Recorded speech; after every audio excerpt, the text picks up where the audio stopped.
AutoCAD 2006 এ আমরা একটি নতুন কমান্ড দেখব এখানে জয়েন্ট, যেটা আমরা 2004 বা 2006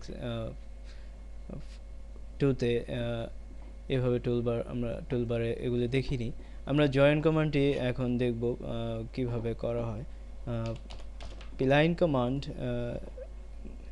লিখে আমরা যদি আরেকটি লাইন এখানে সংযুক্ত করি, অর্থাৎ দুটি লাইন আলাদা আলাদা, আমরা যদি এই লাইনগুলিকে একসাথে করতে চাই তখনই এই কমান্ড আমাদের প্রয়োজন হয়ে পড়বে।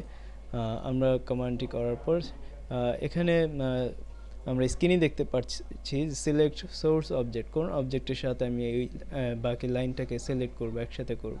আমি যদি এটাকে সিলেক্ট করি তখন আমাকে আবার স্ক্রিনে আমি দেখতে পাচ্ছি select object to joint the source, অর্থাৎ এই লাইনটির সাথে কোন লাইন আমি জয়েন করব। এই লাইনটিকে আমি সিলেক্ট করলাম। আমরা এন্টার ক্লিক করলেই আমরা পরিবর্তন দেখব, পুরো লাইনটি একটি অবজেক্টে পরিণত হয়ে গেছে। এভাবে এই কমান্ডটি আমাদের খুবই কাজে আসবে 2006-এ।